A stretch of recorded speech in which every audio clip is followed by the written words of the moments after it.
Good afternoon, everybody, and welcome to the Stahls TV presentation, Sales Success Target Marketing. I'm Courtney Kubitza, and I'm excited to talk to you guys today a little bit about a principle that I have used for a long time in my experience with sales, and that a lot of big businesses have become very successful with, and the process is called target marketing. So I think all of us here would probably say that we want to sell as much product to as many people as possible. And most of us would probably even say that anybody who buys apparel or a t-shirt is our customer. But anybody who buys a t-shirt is pretty much everybody in the world. So that's a huge customer base to sell to. And so it's a great idea to get started. But once you think about it, it's really just very time consuming. It would be very costly to sell to everybody. And when it comes to being a business owner, we just can't sell and be all things to everybody, even if we want to. So we're going to look at the principle and talk a little bit about target marketing or niche marketing, where we're going to focus our sales efforts and our marketing efforts on one specific customer group and really understanding that customer group and being able to sell to them in the best way that we possibly can. So the principle basically is going to define or narrow down and define a customer base into somebody that we can sell to and that we can market to very effectively. In the end, it's just a very affordable, a very efficient, and a very effective way for us to sell to our customers. And when we talk about target marketing, I'm not saying to exclude all these customers that you want to sell to from your current business. We're just going to focus on them a little bit differently and really focus our efforts. So today you might be focusing on selling to one type of customer base, and once you successfully are selling to them, you may take your services and your products and you may implement this same process with another group. So we're just going to focus on them a little bit differently and how we sell to them. So this process is something that's not brand new. So there's a lot of businesses, big businesses really, that have been very successful in implementing this program. So when we look at companies like Walmart, for example, Walmart would likely want to sell to everybody, and it feels like they do because they sell just about a little bit of everything. But when you think about companies like Walmart that are bargain sellers, they're not selling to the same customer base as somewhere like Macy's or Nordstrom. They're focusing on people that are wanting a product that's low cost, that's very bargain basis. They're looking for something that's a value, and they're targeting a different customer base than someone like Nordstrom, who is selling something that's more high-end and targeting these customers with maybe a higher income than Walmart. And we're going to kind of apply those same principles. Companies like Apple versus Dell, they do the same thing. If you buy an Apple product or you're one of their target markets that they're going after, you're probably more of a hip or young or trendy type person, and you're looking for products that relate that.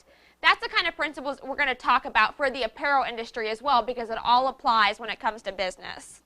So Taylor, we're going to switch over to my screen, and I've got a little bit of a presentation that we'll walk through on how to identify a successful target market. So the first step, I guess, when we're talking about target marketing and sales success for target marketing is, of course, to identify the market and the target market that we want to go after. So how do we do that? We're going to look at a couple of different ways that we can define our market. And the first way, which seems the most basic, is assuming that you're already selling apparel and you've already started looking for customers and selling to customers, you're going to want to look at who you're currently selling to. So who are your current customers, and really why do they buy from you? Look at common characteristics and interests that are among these types of buyers and these customers. Which ones of those customers are bringing in the most business to your company? Are they schools? Are they small businesses? Maybe you've got a customer that you print a ton of reflective apparel from that's really a really good customer for your business, and you've been able to really grow them. That might be a customer that you want to look and see what other companies or what other people are like that, so you can sell more product to customers like that. Maybe it's an event that you do every year and it's one of your most profitable jobs. How do you seek out more companies or more events that are like your current successful customers? That's the first thing that we want to look into. The second thing that we're going to look at is actually our competitors. And I know this sounds a little bit crazy when you think about it, and I'm not telling you to go after the same market that your competitors are going to. In fact, I probably wouldn't even recommend that to start, especially if you're finding that you have a very hard time currently trying to go after the same types of customers. I hear this a lot from apparel decorators. I've been trying to sell to this school, they're just not interested, they're happy with the decorator in my area, they're happy with my competitor. And unfortunately, if they're very happy with who they're currently using, and maybe they're the best screen printer in the land or in the area, and they've never had a problem with delivery, you're going to have a very hard time switching them over unless you have a product or service that's different from what they're currently offering, and that may just not be a market for you. And we'll talk about product and service and how that relates here shortly. But what you want to do is you want to try to find a niche market in your area that your competitors are overlooking, that maybe they haven't reached because they're so consumed with other jobs. So let's say we're the kind of decorator that wants to sell cheer uniforms or team uniforms in general to a local high school, but we're having trouble getting in because it's locked down by one of our competitors. When we look outside of that, what about maybe in the 100 or 150 mile radius of your shop, there are all-star cheer gyms or gymnastic companies that would need cheer uniforms for competitions and different events and camps and things like that. That could be a niche market for you. While you might not be able to sell these cheer uniforms that you had your heart set on when you started your business or that you really want to go after, this could be a niche market to really get your name out there and start generate some sales and some business for you. So take a look at what your competitors are doing, what they're doing well, and how you can offer something in addition to what they're doing that maybe they don't offer. So maybe that local screen printer that's a big competitor of yours for screen printing because they have a high quality finish and a very low price, but they may have a high minimum. Do you offer any custom or low quantity solutions that could then potentially help you to take business that maybe they're not reaching for other small businesses that can't hit their minimums? After we look at what we have to offer and our customer base, what we look at our competitors and what they're offering to our potential customers, we want to look at what we have to offer them. So this is a very important step actually in the process, is you want to take a second to analyze what you're selling and what you have to offer to these customers and to your target market. You can't identify your target if you don't understand what benefits that they're going to get from the product that you're offering. So to start this step of the process, what we're going to do is we want to write out a list of all the products and services that we offer. And then next to those products and services, we're just going to list the benefits that somebody could get or the end user could get from that product. So let's say you offer custom embroidery. The benefit of maybe that custom embroidery that you're offering to your customers is maybe a high quality finish for a professional perception or professional value. You may want to target corporations or businesses, somebody who wants a professional high quality image when they're going to visit their customers. That would be the benefit. So your target market may be corporations of a certain size that you're going to go and you're going to sell this type of product to them. Maybe your main focus for your business is that high quality screen printing services for large orders. You're probably not going to be going, if you're focusing just on delivering and doing high quality orders and you're not going to go below 24 pieces, you're probably not going to go to the local pizza shop that just opened up and has 5 workers and offer them shirts if they don't need them, or a local business with only 2 people. That's just not going to be your market. You're going to be looking maybe at people that order in bulk. So again, large corporations, or maybe you want to go the school route and offer bulk garments there, or maybe mass events like a 5K or something like that that's in your area, and you want to target those types of promotional products with the screen printing services.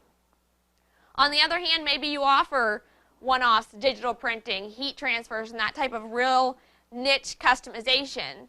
Then small businesses that have under 12 employees may be a perfect fit for what you're trying to offer them. Think about what other services you offer. Do you offer reflectives, glitters, those types of special effects? What types of customers would benefit from what you have to offer them? So let's say, for example, that I am a company that offers and specializes in glitter effects on ladies' apparel. Anybody who knows me knows that I absolutely love the bling, ladies' cut garments. I absolutely love that market, and it's something that I've focused on for quite some time.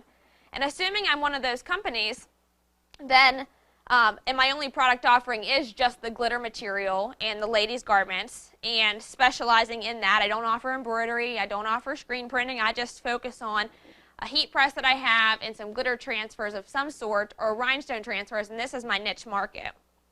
Now, the benefit of what I have to offer my customers is going to be a unique, fashionable finish that's going to allow their garments to stand out, and it's going to give them a high quality kind of sparkle finish. If this is my core product line and this is what I have to offer, it's probably unlikely that I'm going to reach out to construction companies and see if they're interested in buying product from me. I'm just not going to have the product that they need or that they want. They're going to be looking for maybe reflectives or a basic one-color screen print. Maybe they want basic, inexpensive cotton t-shirts, and I'm offering something that's a little bit more high-end. These are things to consider when you're looking at your product range and who you're going to be selling to.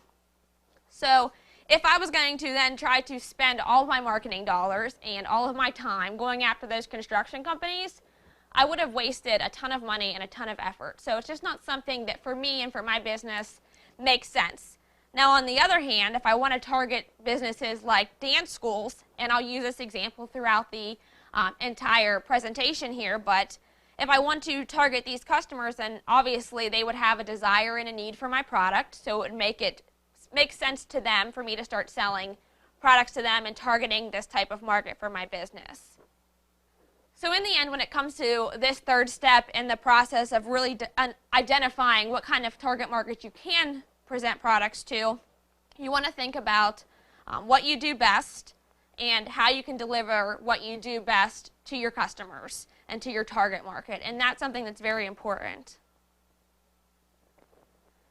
So once we have all of that done, we understand what we have to bring to the table, we understand what our competitors are bringing to the table, and we know who our current customers are, it's time to choose and select a target market. So how do we do that? How do we identify who we're selling to so that we can then take our sales and marketing efforts and direct them directly towards them so we're getting the best marketing and brand image out to them?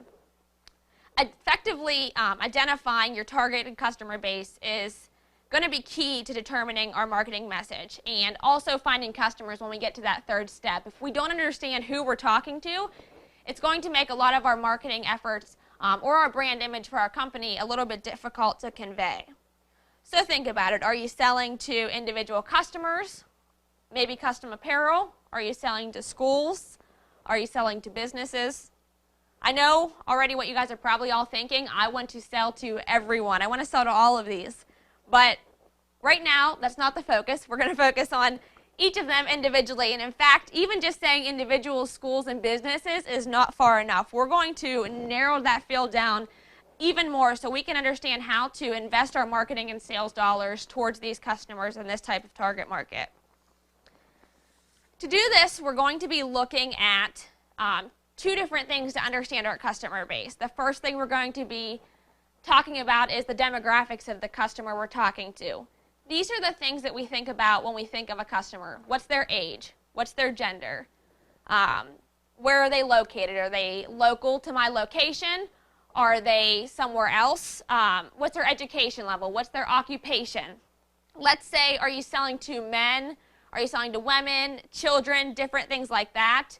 What location are you looking to sell to? Are you looking to businesses that you can either have pick up or directly deliver product to locally, or are you planning to be shipping outside and you want to sell to this niche market throughout the U.S.?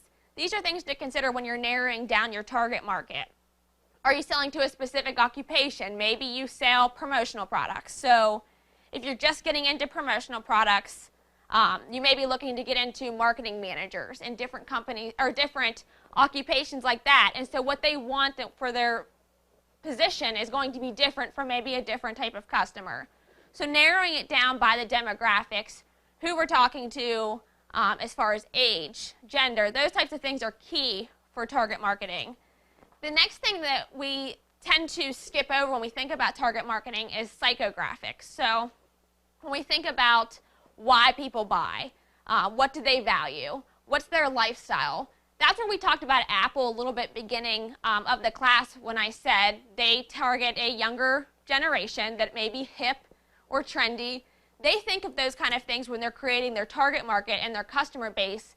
And that's important to understanding the marketing message that we're giving them. So let's take the example then that I had a little bit earlier of, say, dance schools. So if I'm going to sell to dance schools, it's a pretty actually unique market because I could be selling to dance moms and I could be selling to dancers. So let's take the route as I'm selling to dancers. I'm going to be selling to, let's say, females within a 100-mile radius of my shop because I want to be local to my location. What do I know about that customer that I'm selling to? Maybe I'm already doing this, or maybe I just have done research and spent time to understand this customer. And so I know they're outgoing. I know they enjoy sparkle and sequins because if you've ever seen a cheer or a dance uniform, it's traditionally covered in a lot of rhinestones and bling. So I know that anything that really makes them stand out is probably going to be, and it's kind of flashy, is going to be something that they're interested in. One other thing when I create target markets that I think about, and that a lot of businesses do, is that I think about how do they get their information. So are they getting information from events? Do they like personal contact? So maybe if I'm going to reach them, I have to actually visit their store and get in front of them. Do they prefer email contact to where they don't really want to talk face-to-face with people? Do they get their information from social media? If I'm reaching this dance market, they may or may not get their information, let's say, for all of their info, they're getting it from social media. They're younger, they're teenagers. They're probably more than likely using social media, so I may want to add some marketing efforts there so they can see my garments and see my products. And then outside from that, I may want to actually get into the dance schools and actually show the products on a busy night that a lot of dancers are there, so I can actually show them and they can create the need for that product. So understanding not only who the customer is, but what their interests and hobbies are, what's their personality, and how we can reach them. So where are they getting their information? If I'm going to reach this dance school and these dancers, and I'm planning to use newspapers to get there, my marketing dollars are probably going to be wasted because I doubt that the market base that I'm going after is even looking at newspapers for information. It's just not going to be the most practical use of my money for marketing and reaching these customers. So these are some things to think about when we think about target marketing. So now that we've kind of looked at, and we'll jump back to the main screen here, but now that we've back to my computer screen, but now that we've identified the target market that we're going to talk about and how we're going to reach them, we want to evaluate our decision. This is key before we move on to the next step where we start creating sales pieces and marketing pieces and investing all of our money. You want to evaluate the decision that you've made is going to be a good one for your business. So are there enough people to fit your criteria? You may have looked at your current customer base and you have this fantastic customer that owns a equestrian or horseback riding center, and they may provide a lot of business for you, but there are only 2 within a 100-mile radius. So probably wouldn't be a real great market for you to spend all of your marketing dollars and sales efforts toward because there's only 2 businesses for you. So that's something to consider. Will your target market really benefit from your product? So are they going to see a need for your product? That's something else to consider.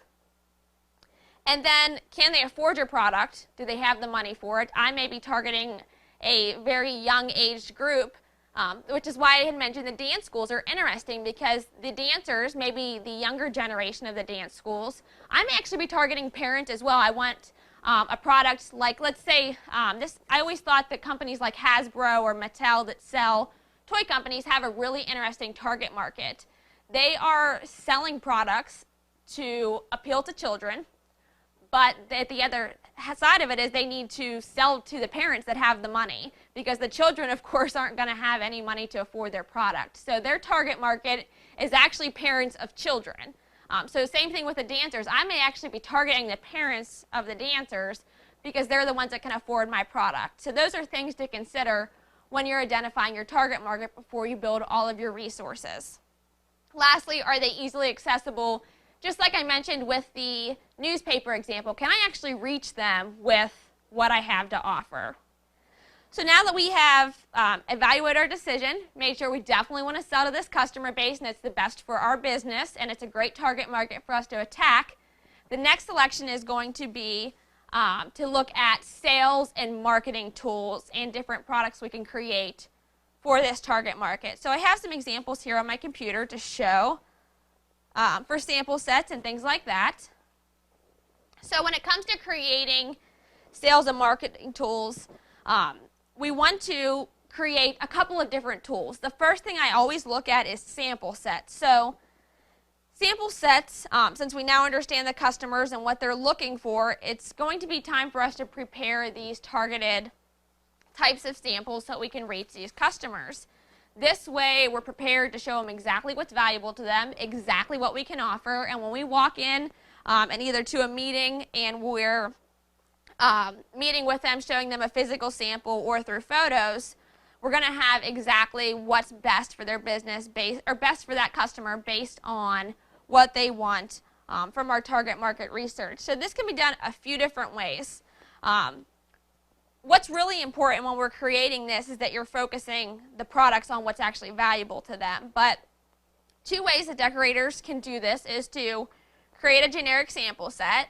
So this would be obviously your most cost-effective method. So when I'm seeing GK Dance Company on the screen here, I have a t-shirt, I have a bag, I have a hair bow. I'm going in with this entire product line that I have that's best for this dance company, and I'm going to show them what I have to offer.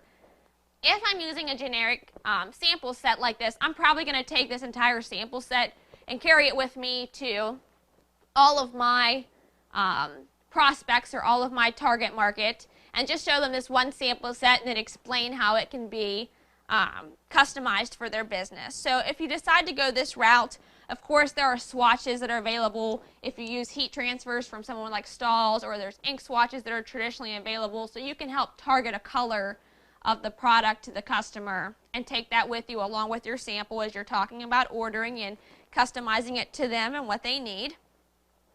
Also, with this type of method, you would probably want to take a sell sheet like we'll talk about shortly so that you could show them in a virtual sample what their actual product would look like. But this is a great way to get started in selling into different companies by showing them a generic sample as to what you could offer them. Another way to do this is with a personalized sample set. So this would be where I'm actually going to GK Dance Company, and maybe they're a huge nationwide dancing company that I really want to impress. I would recommend personalized sample sets because they're more expensive for larger customers. So these are the people that are actually going to be, that can command a higher return for you to be able to justify the marketing cost of a personalized sample. If you want to create personalized sample, there's a couple ways to do that that I'm familiar with, or just any type of sample set, whether it's generic or personalized.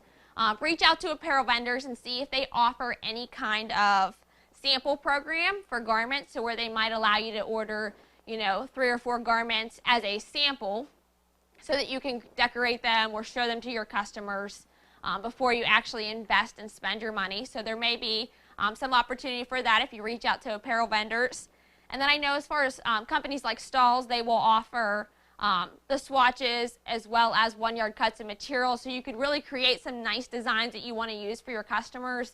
Cut them out maybe of a CAD cut material, or order a bid kit, which for Stahls is a digital transfer service where they will print a logo that you send in smaller sizes so you can show customers what their logo would actually look like on items. And those are just some really inexpensive ways to get some products and samples without having to buy an entire roll of CAD cut material or invest in a ton of transfers before you actually show the customer what you can offer them. So those are some ideas to get you started as far as sample sets go.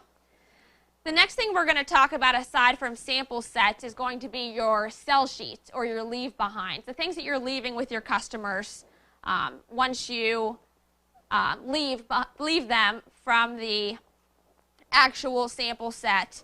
This could be something depending on how you're targeting your customer. You may either leave this with them at the business or the company once you leave a meeting, or you may send this by email if you've been communicating through social media or email, and that's how you're really targeting and communicating with your customers. But once the sample sets are created, this is where you have the opportunity to personalize the sell sheets and the products for your customers and for your target market. So this is a great opportunity to tailor your messaging towards them at a very low cost, since you're not actually buying garments and then adding your logos and things to them. So this would be an example of some products I can show you. So when you're creating sell sheets and leave behinds, some important things to note about what I have here on the screen is you want to show items and services that are going to matter to the customer. So if I show regular boxy t-shirts and maybe some generic hoodies that may not be real fashionable, or a basic screen print to this dance company, they may think, oh, it looks exactly like something I could buy at another store. There's nothing really different about it. But when I'm showing them products like metallics or glitters, and you may not be able to see real close up on my initial sell sheet, but I actually used CADWorks Live to add the textured glitter finish into my text. And you could do that with CorelDRAW or Adobe Illustrator as well by using a photo clip image. But I actually even simulated the glitter finish and then left them a sell sheet that they could look at with all of the products. And I chose items that were trendy to them. So the oversized jersey shirt, the zebra bag, the crew neck sweatshirt, all of those things were popular to that customer.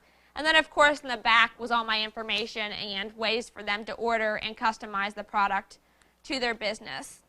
Another way to create sell sheets and leave behinds would be to package the items together. So make it easy for your target market as much as possible to buy the products that they need through packages. So just like we saw in that sample set example with the bow, the bag, and the t-shirt, I could package all that together in one cost, so that way the dance school or a cheer team or anybody like that had everything that they need. Another example of this would be like a reflective company. So maybe I do want to call those construction companies and I want to offer screen prints or reflectives. I could easily do that by creating a sample set with maybe a cotton t-shirt, a performance t-shirt, and a work jacket, and showing them all of my products, both the reflective and the screen print, to them in the sell sheets once I'm able to understand and identify them as my target market. So far we've identified who we want to sell to, created our target market. We have created our sample set that we want to offer to them. So we have decided what products we want to take in to show them on our visits, what's most basic or what's most important to them. And then we've talked about sell sheets. What are we going to leave them behind so they can order and they can buy? That's all part of the target marketing process, because we've identified what information, what products, and how do they get that information. All of that relates back to the target marketing we did in the beginning, so we can be most successful in our marketing and sales efforts. The last thing that we're going to do is find customers. That's it. That's all we have left to do once we've built all of those tools. So that's another reason that the target marketing and understanding who our customer base is important. If I'm selling to different cheer schools, I'm probably not going to be, or different dance schools, I'm probably not going to be going to municipalities or different types of trade shows to those types of customers looking for this type of customer base. I'm going to be looking on a Google search map. I'm going to be looking in the yellow pages for dance schools that are in a 100-mile radius of my area. I might look in my local phone book or yellow pages and get the list of all the dance schools, and I may start contacting them and setting up appointments so that I can show them my products. Sidewise, I might look at trade shows or events. Where are my customers going to be at that they might be looking at products that I can show them what I have to offer? Using social media, am I targeting a customer that's going to be looking for custom t-shirts online through Google, or finding customers through, or looking for companies through social media and different things like that? And so those are some things to consider when I'm looking at what's the most effective way for me to take my marketing money and translate it so that it relates well to my target market and what they're looking to do. Like I mentioned in the beginning, does this customer prefer personal visits? Do they prefer email contact? All of that are things that are important to understand before we start to find customers. Of course, we can find them with a variety of ways, using Google research, using the internet, as well as some local resources or trade shows. once we're able to identify who that target market is. So when it comes to target marketing, the target market's going to be different for everybody's apparel business. It's not the same, it's not one of those one-size-fits-all processes. So I would love to sit here and tell you that dance schools, as I just showed you, was a lucrative market for you. But you may live in a small town where dance schools are far and few between, but construction companies or small businesses thrive. So that might be a better opportunity for your business and your local area for what you're trying to do. I think the most important principle here is just to understand that us as decorators and as business owners, as we start to give a one-size-fits-all blanketed approach, it's just not going to work. We're going to end up, especially if we're small businesses just getting started, we're going to end up with a high expense. We're going to end up consuming a lot of our time, wasting a lot of our time, because that blanketed approach, really we're going to lose half the audience anyways. So with this targeted market approach, we're going to be able to successfully understand our customers, market and sell to them effectively, and in the end we'll see a higher return for the time and the money that we're putting into this principle. I hope target marketing is something that you guys, I believe there were 77% of you that haven't started using this. I really encourage you to look at your product base, look at what you have to offer, look at what your competitors are doing, what kind of customers you have, and what kind of customers you want, and learn how to tailor your messaging and all of that to them as well. Taylor, have I got any questions throughout the class that I've missed that I can kind of address before we end here today? Okay, great. Well, I appreciate everybody coming on and joining us today. Check out the Stahls TV morning show. It's on Mondays at 11 a.m. And we're going to talk about a lot more business tips, industry news, and things like that. It's every Monday, so it's a great way to stay on top of trends, especially if you're looking to reach some of the trendier markets for your target market. This has been a Stahls TV presentation, and I'm Courtney Kubitza.